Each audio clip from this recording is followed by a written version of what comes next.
Hey guys, Lord Naren White here, the Holy Ghost, the one true God, back with you with the next video in my series reading The Adventures of Huckleberry Finn by Mark Twain.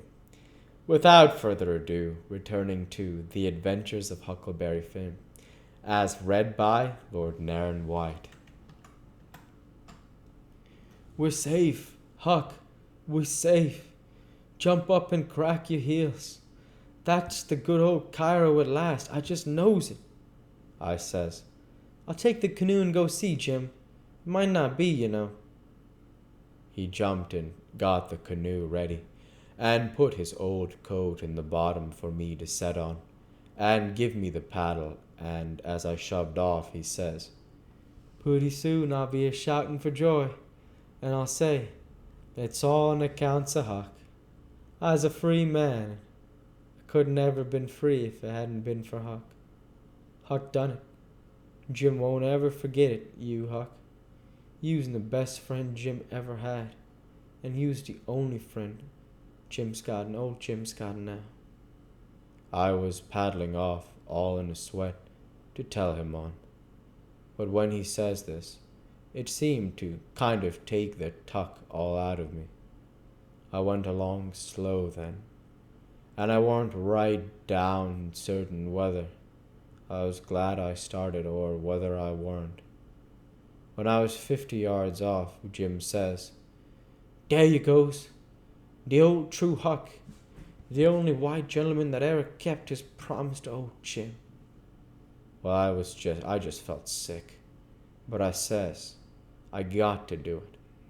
I can get out of it. Right then along comes a skiff with 2 men in it with guns, and they stopped and I stopped. One of them says, What's that yonder? A piece of raft, I says. Do you belong on it? Yes, sir. Any men on it? Only one, sir. Well, there's 5 blacks run off tonight up yonder, above the head of the men. Is your man white or black? I didn't answer up prompt. I tried to, but the words wouldn't come. I tried for a second or two to brace up and out with it, but I warn't man enough. Hadn't the spunk of a rabbit. I see I was as weakening, so I just give up and trying, and up and says, He's white. I reckon we'll go and see for ourselves. I wish you would, says I, because it's Pap that's there. And maybe you'll help me tow the raft ashore where the light is. He's sick, and so is Mom and Mary Ann. Oh, the devil. We're in a hurry, boy, but I suppose we've got to. Come, buckle your paddle, and let's get along. I buckled to my paddle, and they laid to their oars. When we had made a stroke or two, I says, Pop'll be mighty obliged to see you, I can tell you. Everybody goes away when I want them to help me tow the raft ashore. And I can't do it by myself. Well, that's infernal mean. Odd, too. Say, boy, what's the matter with your father? It's well, it ain't anything much. They stopped pulling. It warn't but a mighty little ways to the raft now. One says, Boy, that's a lie. What is the matter with your pap? Answer up square now, and it'll be the better for you. I will, sir. I will, honest. But please don't leave us, please. It's the gentleman. If you'll only pull ahead, and let me heave you the headline. You won't have to come near the raft. Please do. Set her back, John. Set her back, says one. They backed water. Keep away, boy. Keep to the Lord. Confound it. I just expect the wind has blowed it to us. Your pap's got the smallpox, and you know it precious well. Why didn't you come out and say so? Do you want to spread all over? Well, says I, a blubbering. I've told everybody before, and they just went away and left us. Poor devil. There's something in that. We were right down sorry for you, but we'll hang it. We don't want the smallpox, you see. Look here, I'll tell you what to do. Don't you try to land by yourself, or you'll smash everything to pieces. You float along down about 20 miles, and you'll come to a town on the left-hand side of the river. It'll be long after sunup then. And when you ask for help, you tell them your folks are all down with chills and fever. Don't be a fool again, and let people guess what is the matter. Now we're trying to do you a kindness, so you just put 20 miles between us. That's a good boy. I wouldn't do any good to land yonder where the light is.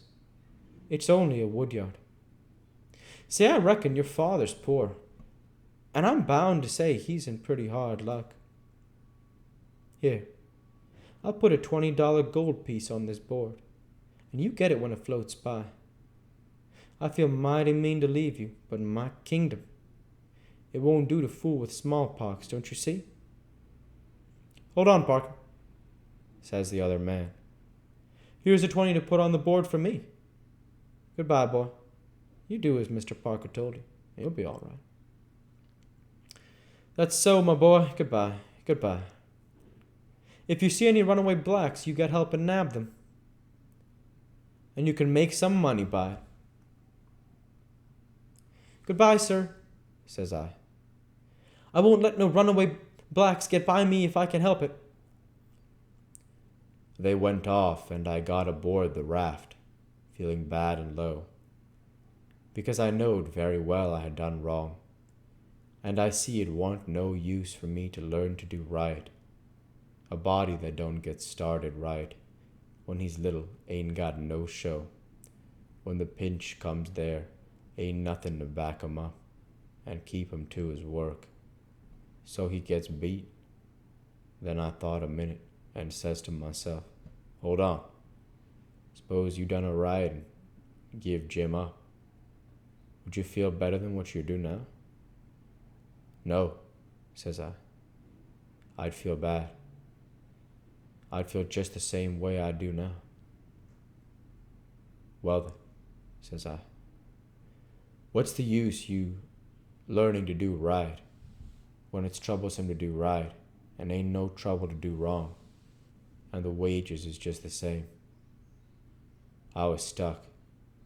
I couldn't answer that. So I reckon I wouldn't bother no more about it.